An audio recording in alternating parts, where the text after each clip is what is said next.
Bismillah. Assalamualaikum warahmatullahi wabarakatuh.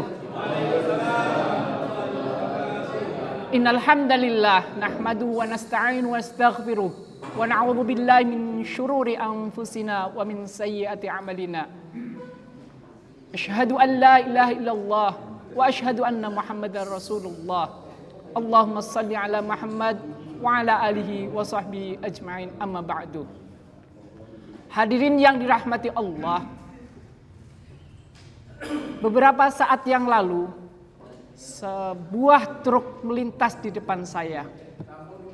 Ada sebuah frase di belakangnya yang menarik kita bahas hari ini. Frase tersebut berbunyi, "Tetaplah sholat meskipun pendosa." Frase ini bagi saya memberikan sebuah refleksi mendalam. Bagaimana kualitas sholat seorang yang pendosa? Bukankah Allah Subhanahu wa Ta'ala di dalam surat Al-Ankabut ayat 45 menyebutkan, A'udzubillahi minasyaitonirrajim. Bismillahirrahmanirrahim. Innas salata tanha 'anil fahsya'i wal munkar. Sesungguhnya sholat itu mampu mencegah seorang dari perbuatan fahsya, keji, dan mungkar. Ketika sholat yang kita lakukan sudah berkualitas, otomatis kita akan terhindar dari dosa, kita terhindar dari kesalahan. Sebagaimana Rasulullah SAW pernah ditanya, ada seorang sahabat yang ketika malam harinya dia itu melakukan sholat, tetapi pagi harinya dia itu mencuri.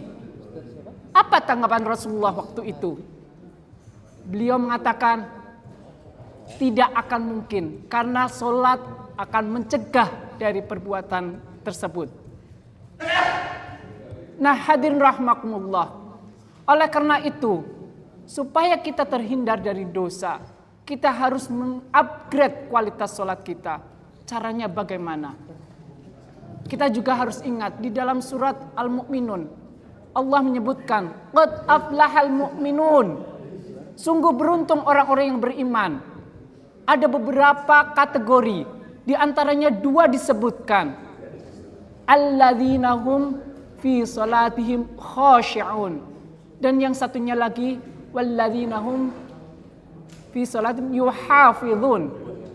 Jadi menjadi orang yang berkualitas dalam sholatnya, selain menjaga tetap kita sholat, yang kedua usahakan kita khusyuk. Nah, sayangnya banyak orang tidak memahami apa itu khusyuk. Khusyuk menurut Imam Ali bin Abi Thalib disebutkan sebagai khusyu'ul qalb, khusyuknya hati. Dan dilanjutkan oleh Mujahid, khusyuk hati itu akan menghasilkan 2 hal. Yang pertama sikap khaifin, rasa takut pada Allah Subhanahu wa Ta'ala. Yang kedua sakinin, akan memberikan ketenangan dalam jiwa kita.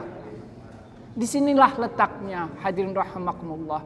Bagaimana kita harusnya menghadirkan Allah Subhanahu wa Ta'ala dalam salat kita. Apakah mungkin dalam satu salat kita dari Allahu Akbar sampai salam? Saya percaya tidak akan mungkin. Bahkan sahabat Ali bin Abi Thalib pun tidak mampu. Apalagi kita. Oleh karena itu, meskipun 1 detik saja, kita usahakan untuk bisa khusyuk kepada Allah Subhanahu wa Ta'ala. Caranya, pahami bacaan dalam salat kita. Di mana letaknya kita menghadirkan Allah. Di mana kita harus menundukkan jiwa kita. Di mana kita berdoa meminta pada Allah sampai kita merasa sangat kecil. Bahkan kalau khusyuk sampai pada klimaksnya, kita sangat menikmati air mata mengalir dalam sujud kita. Disinilah perubahan dari diri kita. Ketika kita sudah memperbaiki kualitas sholat kita, insya Allah sholat itu akan mencegah kita dari perbuatan fahsya dan mungkar. Dan yang kedua, hadirin rahimakumullah, Kadangkala ketika kita sholat itu karena ingat ini kewajiban, sehingga sholat kita tempatkan sebagai penggugur kewajiban saja. Sangat berbeda dengan Rasulullah SAW. Rasulullah SAW ketika azan dikumandangkan, beliau bersukacita langsung mendatanginya. Karena apa? Beliau menggunakan sholat sebagai wasilah untuk mengistirahatkan jiwa. Sebagaimana di dalam sebuah hadis yang diriwayatkan dari Ahmad, Rasulullah SAW memerintahkan kepada Bilal, "Ya Bilal, arihna bis sholah." Wahai Bilal, dirikanlah sholat, kumandangkan azan. Mari kita istirahatkan jiwa kita dengan sholat. Jangan sampai dalam sholat kita sibuk dengan dunia, tetek bengek dunia, tetapi kita lupa esensinya kita dengan menghadap kepada Sang Kuasa.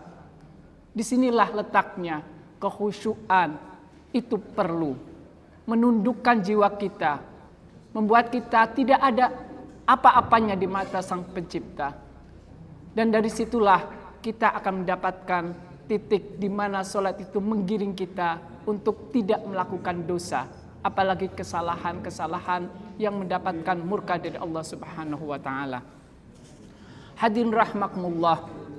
Langkah yang ketiga, mari kita gunakan momen ruku, kita menggunakan momen sujud kita sebagai bentuk merendahkan diri kita sesungguhnya pada Allah dan membuang ego kita sebagai hamba dan manusia yang merasa hebat di atas segalanya.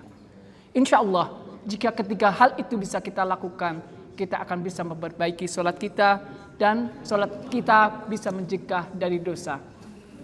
Menjadi sebuah pilihan, apakah kita mau tetap menjadi seorang pendosa, tapi kita tetap sholat hanya untuk penggugur, atau kita memperbaiki sholat sehingga otomatis dosa akan lewat dan kita insya Allah selamat dunia dan akhirat. Nasrun minallah wa tanqarib wa basyiril mu'minin. Assalamualaikum warahmatullahi wabarakatuh.